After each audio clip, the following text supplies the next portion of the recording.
barn stood alone at the edge of the dirt road, its slats rattling with something violent inside. Jack Milton flung the doors wide and froze. Out of the shadows limped a Percheron, ribs like fence rails, one hoof dragging through straw. The animal's breath came in dry, broken gasps. Jack barely had time to step forward when dust rose behind him. Sheriff's car, 3 pickups, men yelling, "That horse ain't yours." But the horse only looked at Jack, begging for something deeper than help. Before that day, Jack Milton hadn't looked another soul in the eye for nearly a year. He lived alone on a neglected stretch of prairie east of Sterling, land that had once been a proud ranch but now sagged under the weight of decay.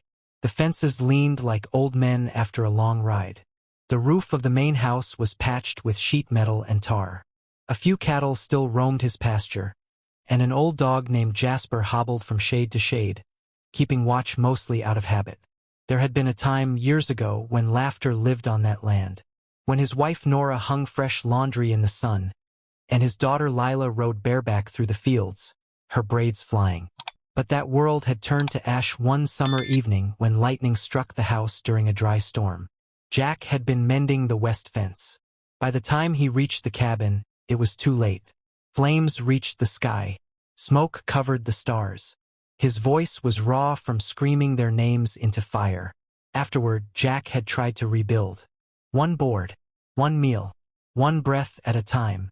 But grief is a trickster. It doesn't kill fast like a bullet. It kills slow like frostbite, one numb part at a time. People in town gave him space. Sheriff Howard made sure nobody trespassed. The feed store left sacks of grain on credit until Jack stopped coming altogether. The local preacher rode out once a month, left a prayer on a folded scrap of paper wedged in the fence, and rode back without waiting to see if Jack had read it. Truth was, Jack didn't much care what became of him. He ate because Jasper needed company. He worked because cattle don't feed themselves. He kept the property because the memories didn't stretch far beyond the porch. But every night, he sat alone in the half-dark with a bottle of rye and that burned locket, Nora's, turning it in his fingers until sleep or sorrow took him. He stopped going to church. He stopped answering letters. When the banker came calling about unpaid taxes, Jack handed him the deed and told him to do what he liked. But the banker, perhaps out of mercy or guilt, told him there was still time. The land hadn't sold yet.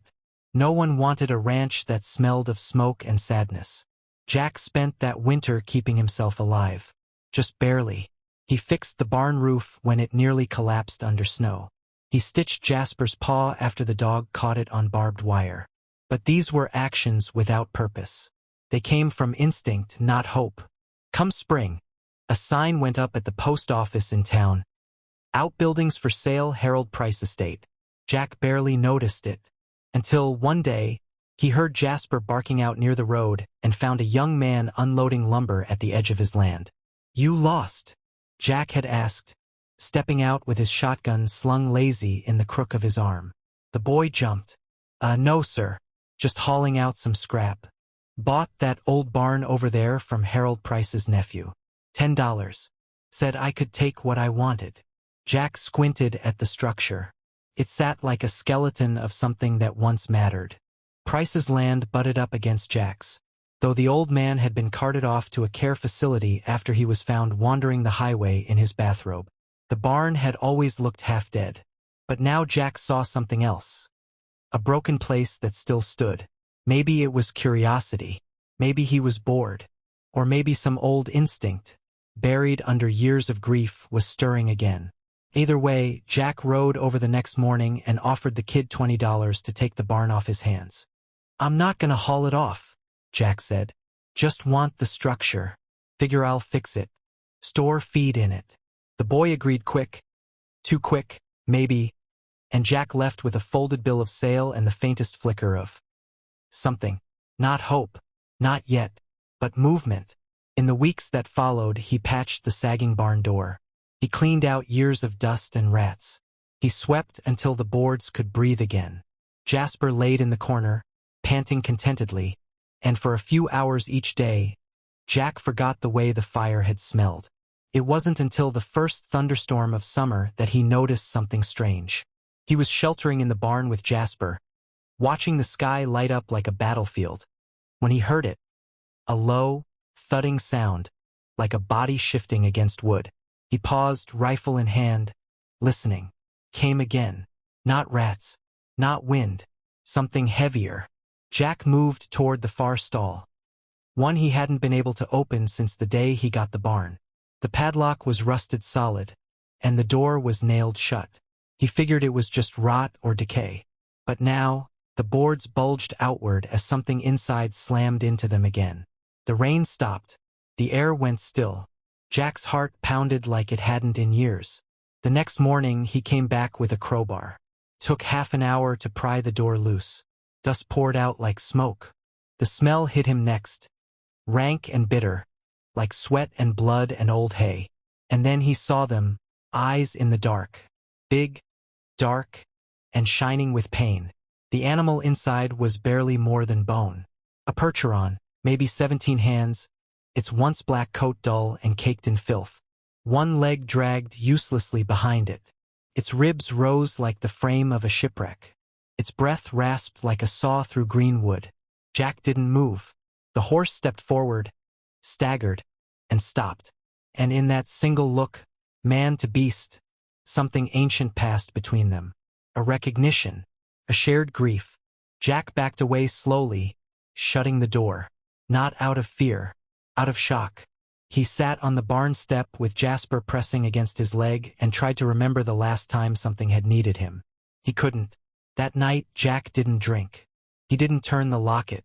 He sat staring into the dark, trying to make sense of a world in which someone could lock a creature like that away and leave it to die. The next morning, he called the sheriff. And that's when the trucks rolled in. The barn had always been a quiet thing, gray and slouched like an old man keeping secrets. Jack Milton had passed it every week on his slow rounds, never paying much attention. It sat just across the fence line from his property, part of what used to be the Price estate before old Harold was moved to a care facility. Rumor was, the land had been inherited by a distant nephew who didn't want it. Then came the sign, outbuildings for sale. Cheap. Jack didn't plan on buying anything. He had no money to spend. But something about that crooked structure had lingered in his mind, like a thread caught in his thoughts. He asked around. Harold's nephew, a thin boy who sold used tires behind the gas station, offered the barn for $10, no questions asked. Claimed Harold had signed it over before he lost his mind. Said the place was full of junk. Jack thought about it for 2 days before making the deal. $10 for wood, maybe nails. Maybe even a clean place to store winter feed. It seemed like a small, manageable thing. He handed over the money, got a receipt scribbled on the back of a soda box, and rode out that evening to take a look at what he'd just bought. What he found changed everything. The barn was darker inside than it should have been. Years of dust muted the daylight that crept through the broken slats. Old tools lay rusting on sagging shelves. But near the far end, a large stall had been nailed shut with crooked boards and rusted spikes. Jack frowned. There were scratches on the door, deep ones, and from behind it came the softest, most terrible sound he'd ever heard. Not a cry, not a growl. Something else. Labored breathing, heavy and broken, as if each gasp might be the last. Jack stepped back, heart pounding. He returned the next morning with a crowbar and Jasper. Took an hour to peel the boards free. The stench hit him first, sweet rot and filth. Then the shape stepped forward from the darkness. It was a horse. Barely. Massive in size, but wasted by time and neglect. Its black coat had turned to brown and gray with dirt. Its mane hung in clumps. One leg dragged. Its ribs jutted out like broken rafters. And yet, in its eyes, glassy with fever and pain, Jack saw something still alive. The horse didn't move to escape, didn't rear, simply looked at him. And Jack, a man who had barely looked at another living soul in a year, looked back. He couldn't speak, couldn't think. He just stood there, breathing shallow, hand resting on the stall gate, while Jasper whimpered softly beside him. That's when he heard the engines. Dust rose behind the hill. 3 pickup trucks came fast down the road, flanking a sheriff's car like a convoy. Doors slammed before the tires stopped rolling. 6 men climbed out.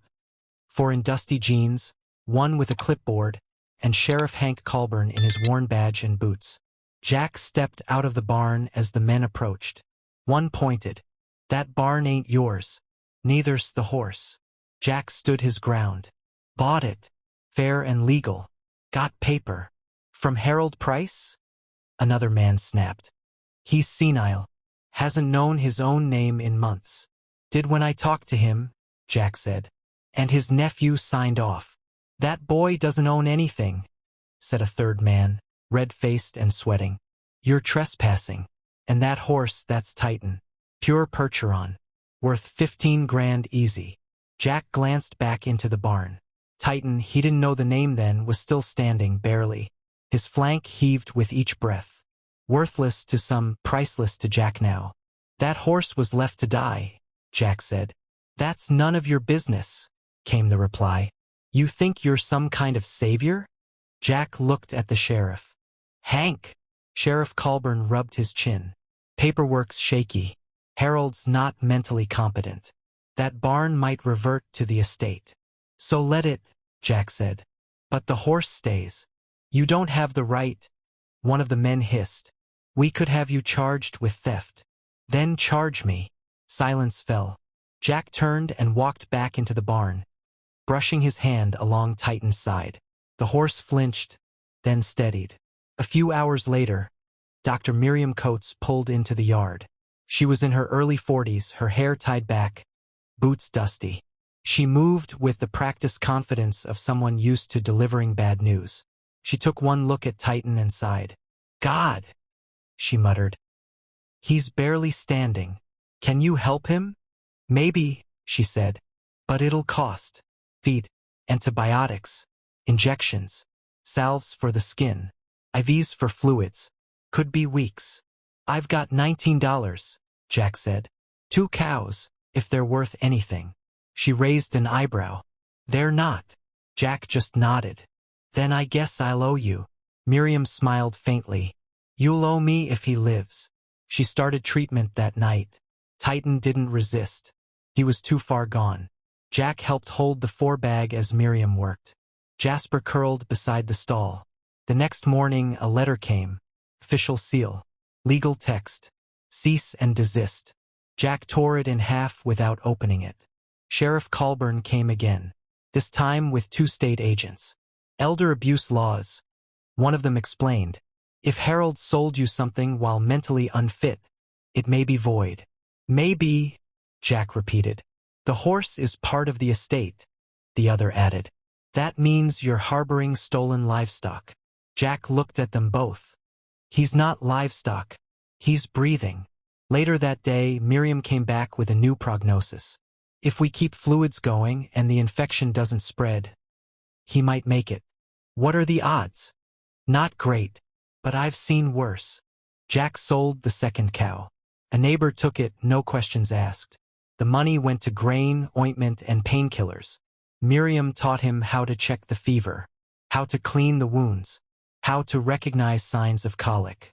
Titan began to move, just a little, shifting weight, taking a few steps. He even nickered once when Jack brought oats. News traveled fast in small towns. Too fast. A reporter showed up, took pictures, asked questions. "Why fight for a dying horse?" she asked. Jack looked her in the eye. "Because no one else would." That night the segment aired. The Man Who Wouldn't Let Go. Donations followed, mostly feed, some money. A boy dropped off carrots. A church sent bandages. The Price family didn't like the attention.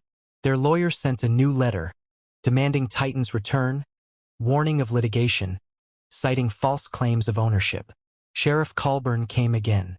"Jack," he said gently, "you've made your point, but they'll come hard now." "They can come with fire," Jack said. "I won't let him go." Day 5. Titan stood longer. 8 more. His coat, once dull, showed the barest hint of shine. Then came the call from Pinegrove. Harold Price, in a moment of rare clarity, had spoken to a nurse. Saw that boy, gave him the barn, told him Titan's his now. Said so myself. The nurse documented it. Signed and dated. The family backed down the next day. No apology. No comment. They simply stopped calling. Sheriff Colburn stopped by one last time. He stood by the fence and watched Titan shuffle slowly through the sunlit stall, Jasper at his side. "Hard to believe," he said. Jack didn't reply. The sheriff turned to go. "You did good, Jack. Real good." That evening, Jack sat with Titan while the sun dipped below the hills. He hummed something old and soft, an echo of Lila's bedtime songs. Titan rested his head near Jack's knee. Jasper dozed nearby. The barn was still, warm with fading light. Jack didn't cry, but something inside him broke open, quietly. A place long boarded up by grief and silence. He didn't know what tomorrow held. The bank still owned most of the land. His future was just as uncertain as it had been a week ago. But Titan was alive, and so was he. Morning broke slow and gray over the ranch, the sky a dull silver smudge above the ridgeline. Jack Milton stood in the doorway of the barn, one hand resting against the frame, the other curled loosely around a tin mug of black coffee gone cold. Inside, the great horse shifted on aching legs. Titan was still alive. That single fact had become the measure of Jack's days. Each breath the animal drew was hard-won, loud and shallow, like the rasp of wind in a broken flute. But it was life, and Jack had committed himself to guarding it. The night had been long, tending the infected leg, cleaning the stall, changing soaked bandages under lantern light. The fever had eased, but not vanished. Titan had managed to stand for longer than usual, wobbling in place like a drunk, his massive weight testing the fractured limb. Jack hadn't dared to hope, but when the horse lowered his head to nudge the feed bucket, something like belief had stirred in Jack's chest.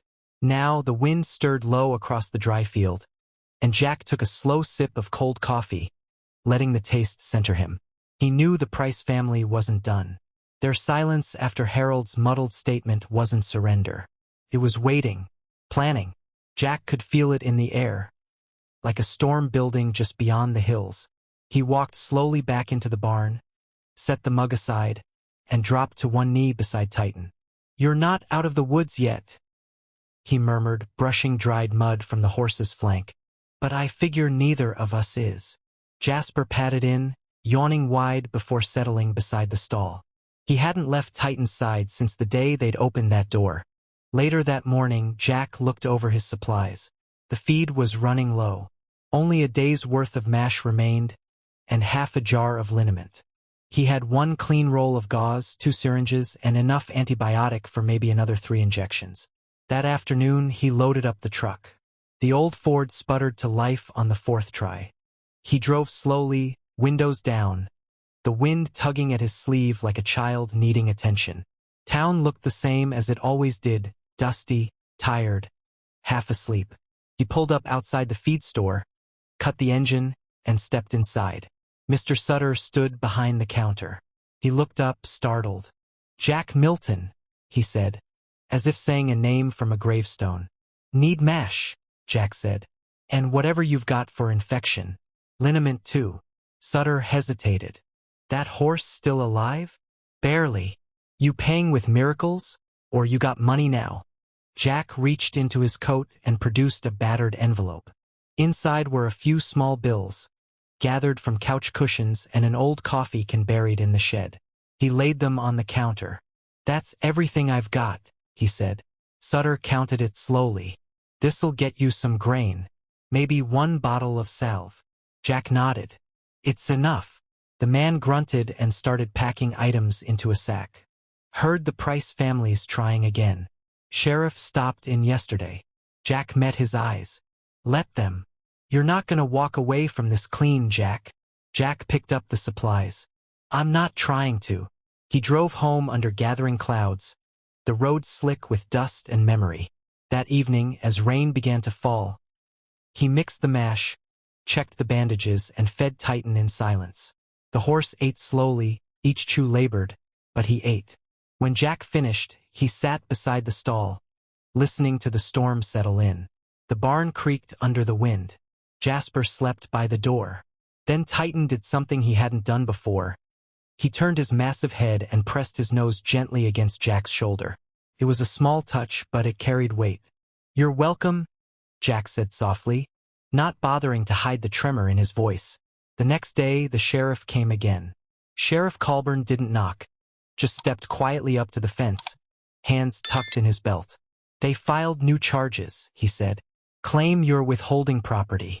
Filing it with the county this time, not just probate court." Jack didn't look up from his task, cleaning Titan's hooves. And it might stick this time. Jack stood slowly, wiping his hands on a rag. "That horse would be dead if I hadn't found him." "I know that," Colburn said. "But they're not fighting for him. They're fighting to win. Different thing." Jack walked to the edge of the barn and looked out over the field. "You remember when Nora and Lila died?" Colburn's eyes softened. "Of course I do. After the fire, people came, brought food, said kind things. Then they left. Everyone left." Colburn nodded. "You didn't let them stay." Jack's voice was low. "I didn't want them to. But Titan, he didn't ask to be saved. He didn't run. He just stood there, like he'd already accepted death. And now," Jack turned. "Now he's standing again. And if that matters to no one else, it matters to me." Colburn was quiet for a long time. Then he said, "There's a rumor going around that you sold your last cow, that you're living on coffee and grit." "I've lived on worse." The sheriff nodded, then left. That evening, Dr. Coates came by. She examined Titan with gentle hands, working in silence. The swelling had gone down. The infection was under control. The fever hadn't returned. "You've done more than I thought you could," she said at last. Jack shrugged. "He did most of it." She packed her bag, then looked at him. "There's still time for you to walk away. If you give him up now, no one will blame you." "I would," Jack said. She studied him for a long moment. "I'll be back tomorrow." The next day, the Price family's lawyer called. Jack didn't answer. That evening, a new letter arrived, this time from the county clerk's office. He burned it without reading. More donations trickled in, an anonymous feed sack left by the gate, a wrapped box of gauze and syringes with no note. A local paper ran a short piece. "Man defies law to save dying horse." By week's end, Titan was walking the length of the paddock. Slowly, carefully, but walking. And when Jack stood by the gate, the horse came to him. Not for food, just to be near. One evening, as the sun set in streaks of fire and rose, Jack sat beside the stall and watched Titan sleep. Jasper snored softly nearby. The barn was warm. The silence was kind. Jack closed his eyes. For the first time in years, he dreamed of something other than fire. Summer deepened, and with it came the kind of heat that made the dust hang in the air like fog. The sky above the Kansas plains stretched white and relentless. Flies buzzed around the barn, and even Jasper, loyal and alert, spent most days lying in the shade, tongue out, ears twitching.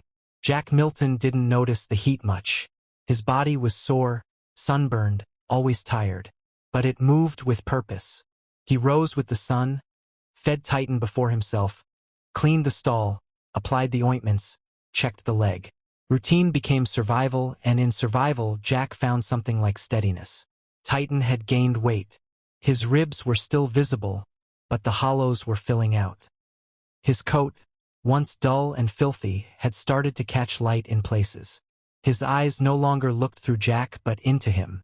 The limp remained, but Titan walked more now, 10-20 steps at a time, slow but determined. But as the horse's health returned, so too did the threats. On a Thursday morning, Jack found a notice nailed to the gate post. Thick paper, county seal embossed at the top, red type inked across the center. Notice of repossession. Property dispute under investigation. Livestock seizure approved by probate court. Jack tore it down, carried it into the barn, and read it slowly. The Price family had gone beyond idle threats. They'd filed an official legal request. Titan was to be removed and returned to the estate pending final judgment.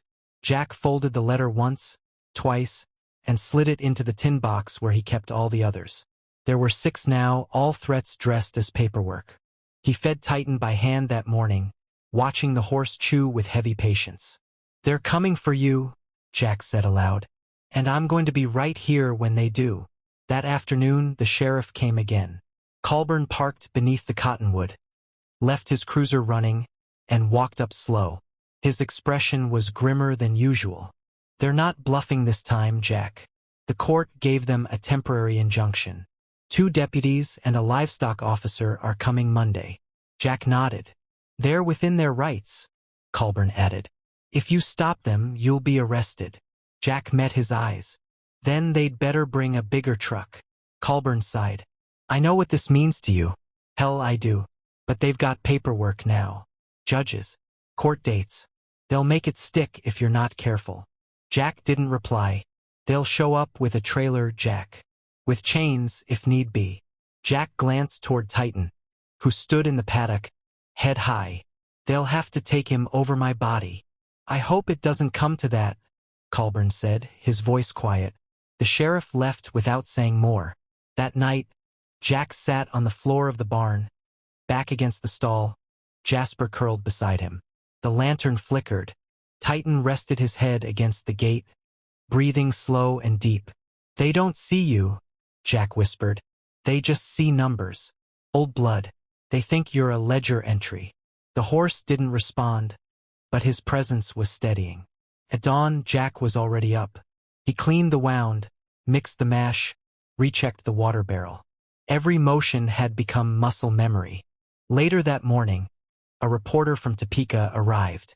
She stood by the fence, notebook in hand, camera hanging at her side. "Mr. Milton?" she called. "May I speak with you?"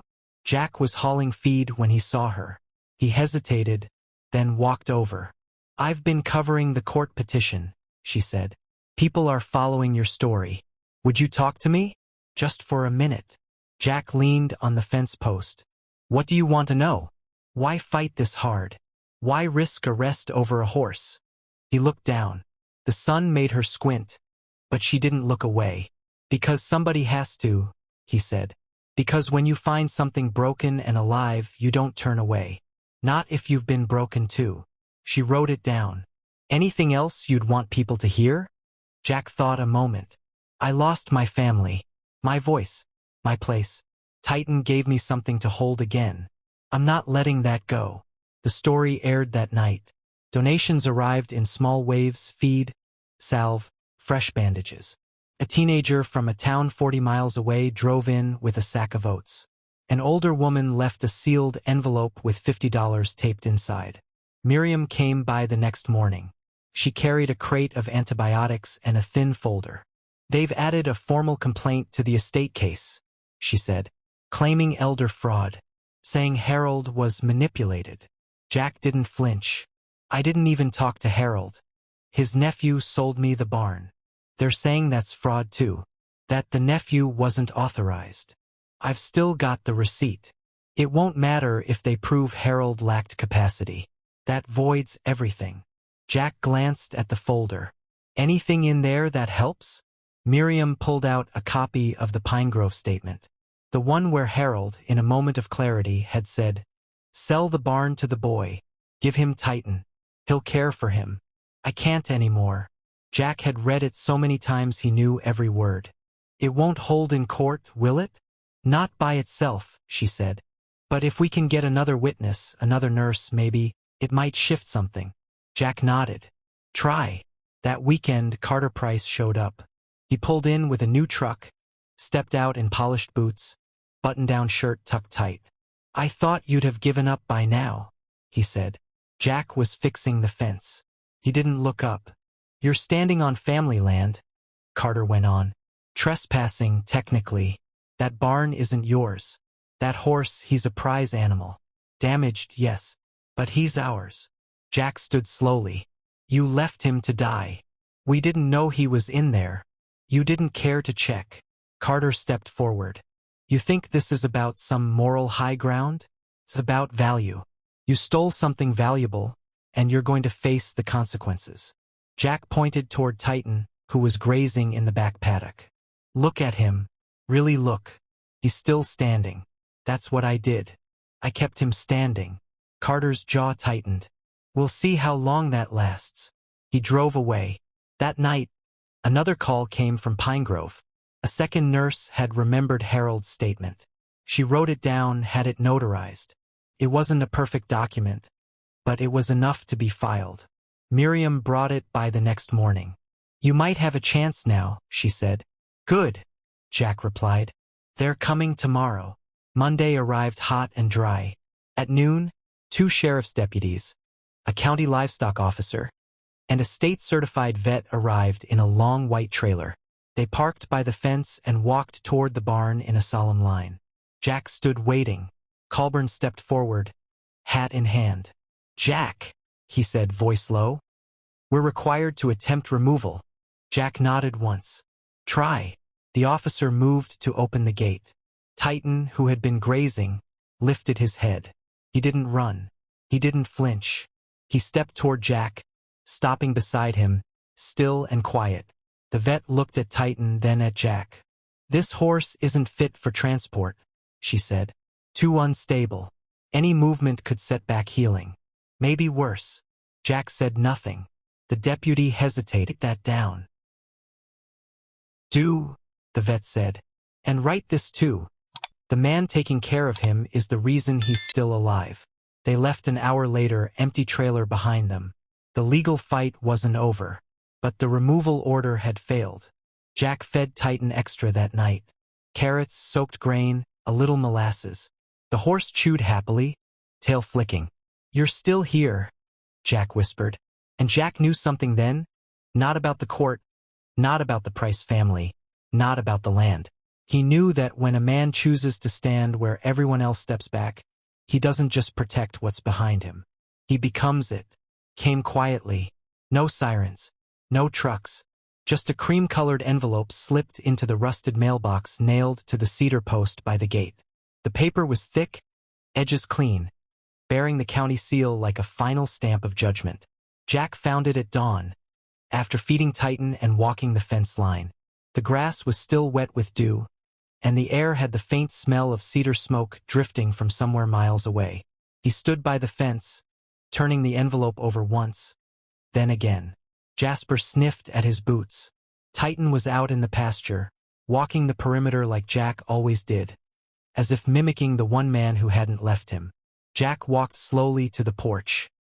He sat down in the same chair where he'd waited through those long weeks, waiting for letters, for threats, for the sound of tires on gravel that might bring someone to take Titan away. But this wasn't that. This was the end of it. He opened the envelope with the tip of his pocketknife, pulled out the document, read the words once, then again, as though his eyes didn't fully believe them. Final order. This court recognizes the sale of the Price barn to Mr. Jack Milton and the transfer of all associated property. The equine named Titan is lawfully his. No further claims may be brought forward. It was signed by Judge Harrow himself. Stamped. Dated. Done.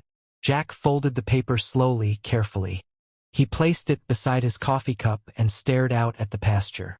Titan had stopped walking. He was looking back toward the house, ears high, still as stone.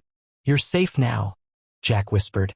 That same morning, Miriam arrived with feed and a second-hand wheelbarrow. She found Jack hauling water from the well, the court order folded neatly in his back pocket. You read it? She asked. Jack handed her the letter. She scanned the first few lines and smiled. It's over. Jack wiped sweat from his brow. They won't be back. They can't be. He set the bucket down, leaned against the fence, and looked out toward Titan, who was now rolling in the grass like a colt, legs kicking clumsily. I almost forgot what peace felt like, Jack said. It suits you, Miriam said. Later that week, Jack began rebuilding in earnest. He patched the barn roof, shingles donated by a man who'd driven 30 miles to deliver them without saying a word. He replaced the broken gate latch, mended the leaning fence by the north end of the property, cleared the overgrown trail behind the house where Nora used to walk in the evenings.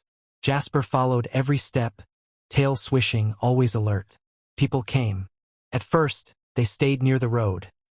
Neighbors he hadn't spoken to in years, church families, folks who'd seen the story in the paper. Then they began walking up the drive. Some brought things. Apples, old brushes, liniment, drawings their children had made of Titan. One woman brought a photograph of her father beside a Percheron from 1952. "Your horse brought something back," she said. "Not just to you." Jack never asked them to stay, but he never asked them to leave either.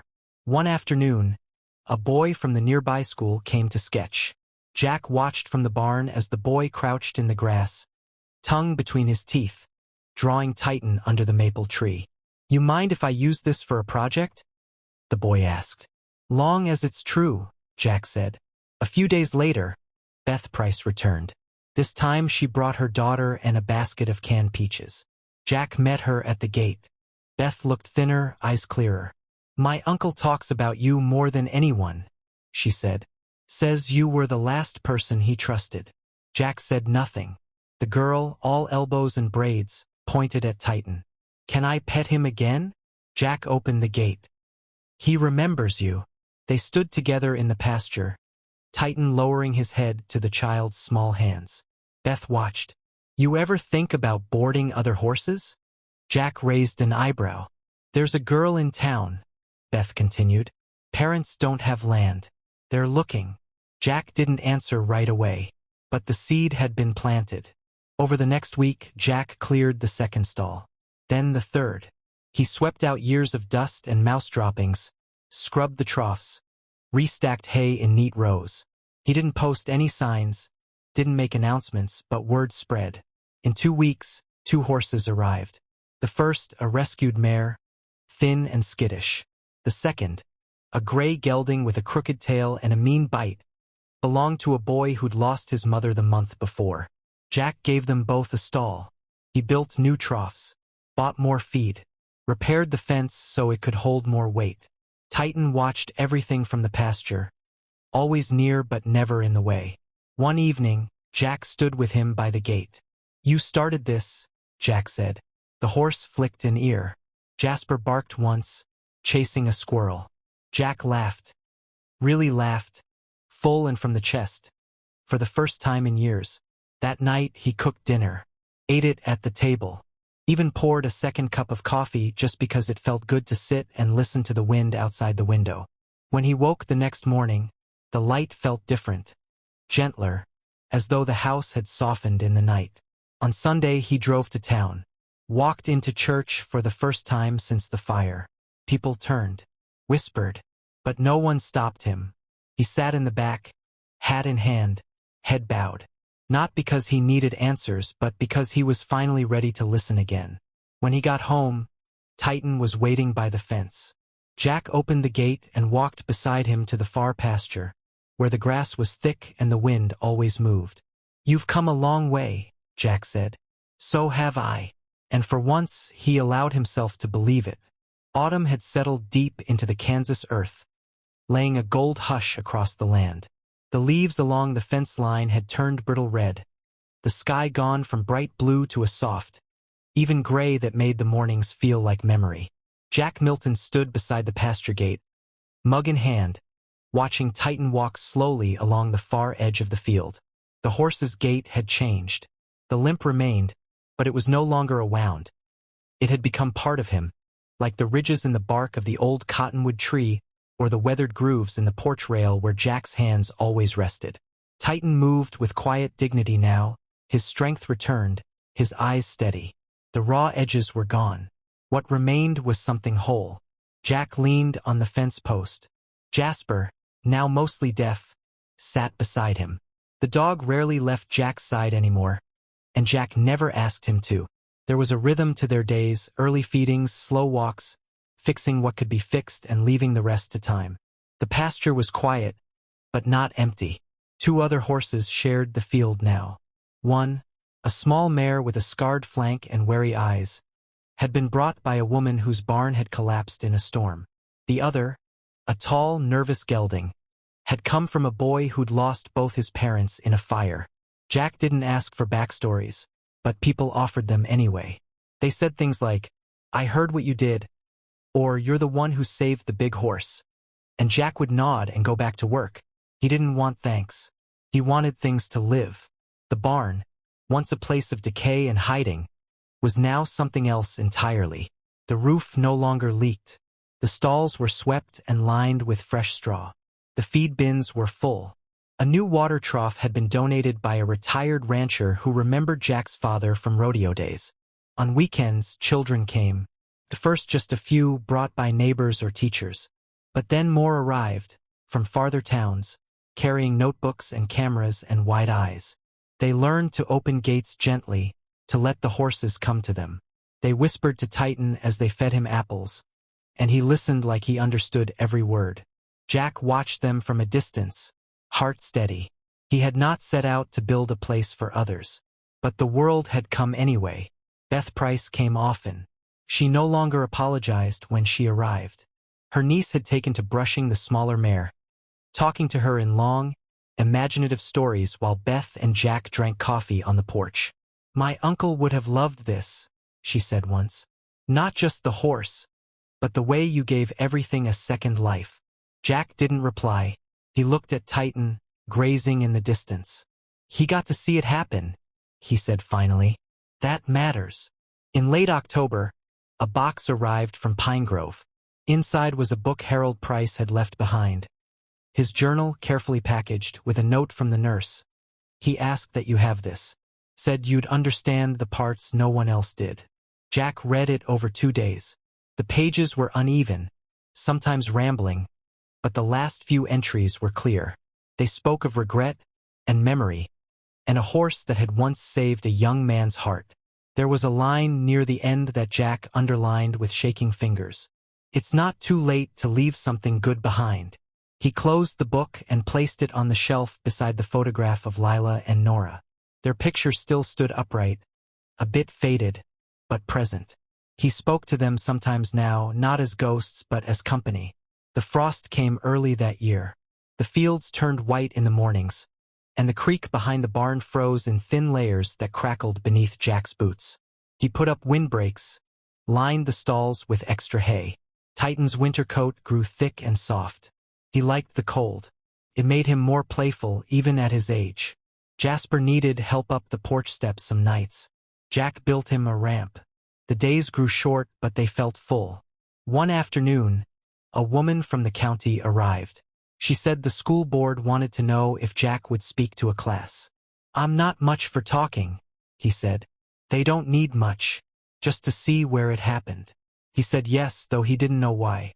A week later, a dozen children came in a yellow bus. They stood in the barn, wide-eyed, while Jack told them the story. Not with drama, just the truth. About a dying horse, a locked door, a man who had nothing left and chose to save something anyway. They listened without interrupting. At the end, a boy raised his hand. "What would have happened if you hadn't opened the barn?" Jack looked at him for a long time. "I'd still be alone," he said. That night, Jack lit a fire in the hearth for the first time in years. He sat beside it and watched the flames, Jasper asleep at his feet. The wind pushed softly against the house, but it didn't sound like a threat anymore, just the world breathing. Thanksgiving came and went. Jack cooked stew, baked a pie that didn't rise, and laughed anyway. Beth and her niece brought cornbread. Miriam stopped by with cider. They sat on the porch, talking until long after the sun had set. Titan stood by the barn, his dark shape framed by stars. By winter, Jack had begun clearing the field beyond the orchard. It hadn't been used in decades, but he felt it calling, maybe for a second barn, maybe just a wider pasture. He didn't know yet, but he trusted the work. One morning, snow fell thick and quiet. Jack walked the fence line alone, leaving a single trail behind him. The trees bowed under the weight, and the horses stayed close to the barn, warm and fed. At the far corner of the field, Jack stopped, looked out. The land stretched wide and empty, the sky above endless. He closed his eyes, and in that stillness, he felt something not just like peace but like return. He had come back, to himself, to the world, to life.